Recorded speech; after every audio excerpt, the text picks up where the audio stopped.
الله أكبر الله أكبر لا إله إلا الله الله أكبر الله أكبر ولله الحمد الله أكبر كبيرا والحمد لله كثيرا وسبحان الله بكرة وأصيلا لا إله إلا الله ولا نعبد إلا إياه مخلصين له الدين walau karihal kafirun.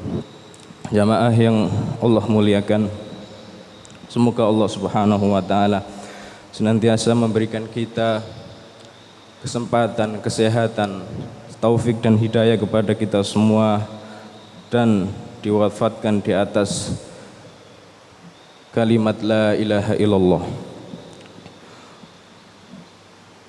Wa qawluhu wa qadha rabbuka alla ta'budu illa iyyah. Tuhanmu telah menetapkan, telah mewajibkan kepadamu alla ta'budu illa iyyah. Jangan sekali menyembah, jangan sesekali beribadah illa iyyah, kecuali hanya kepada Allah Subhanahu wa taala. Wa bil walidaini ihsana, dan kepada kedua orang tua ihsana. Masdar muawwal takdiruhu fa ahsinu, maka berbuat baiklah kepada kedua orang tua. Wa qawluhu wa'budullaha wa la tusyriku bihi syai'a, dan beribadahlah kepada Allah Subhanahu wa taala wa la tusyriku bihi syai'a, dan jangan sesekali kalian berbuat syirik kepadanya sedikit pun.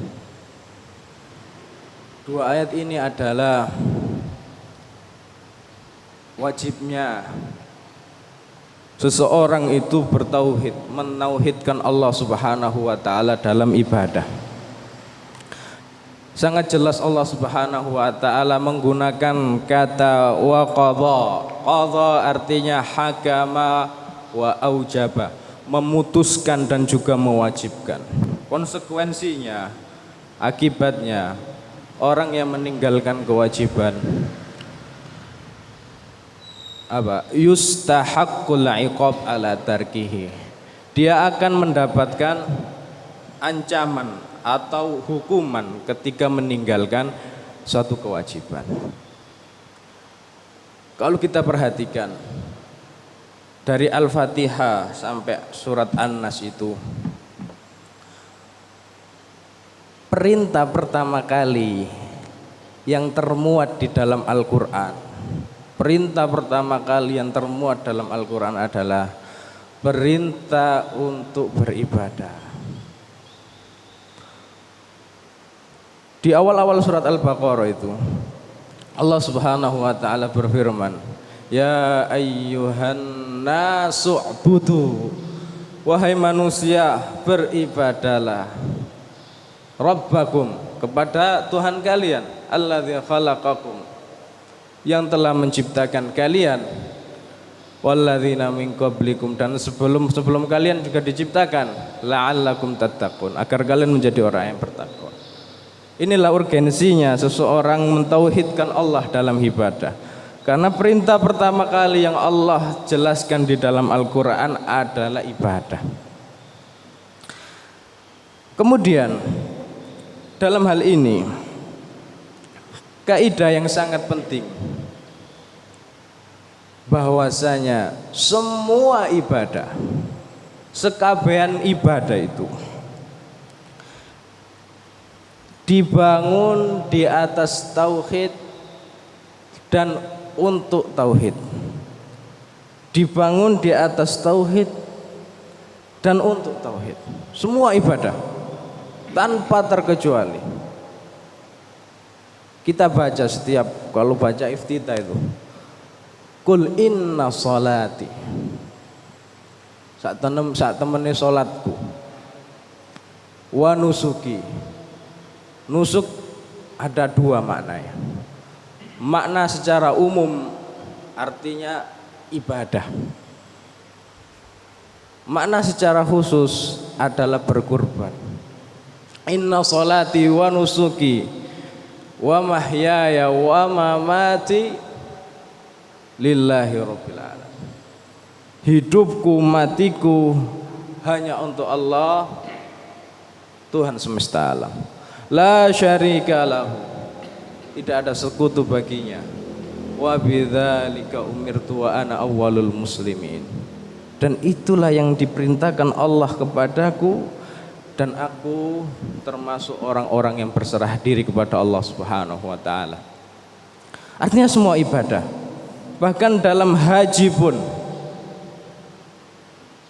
mendengar seseorang bertalbiyah, labbaik Allahumma labbaik, ya Allah aku penuhi panggilanmu ya Allah, labbaik la syarika laka labbaik, tidak ada sekutu bagimu ya Allah, innal hamdah wa ni'matah, sesungguhnya semua pujian, semua nikmat, laka, hanya untukmu ya Allah, la syarika lak, tidak ada sekutu satupun yang menandingimu.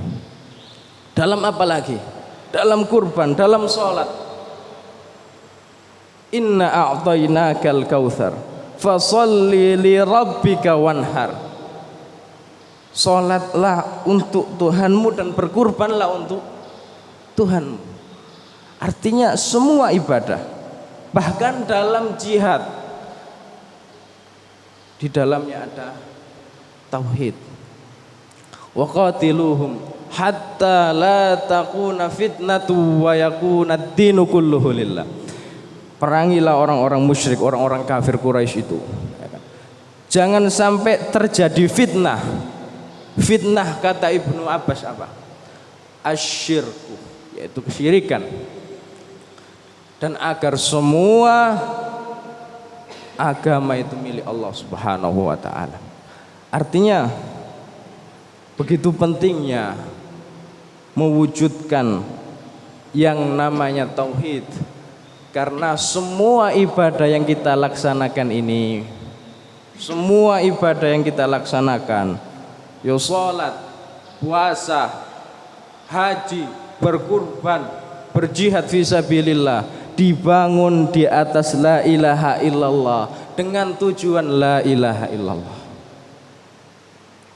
Kemudian hal yang terpenting lagi, tidak ada amal ibadah yang dilakukan oleh seseorang, betapa banyaknya itu ibadahnya, tidak akan diterima oleh Allah Subhanahu wa taala kecuali memenuhi dua syarat.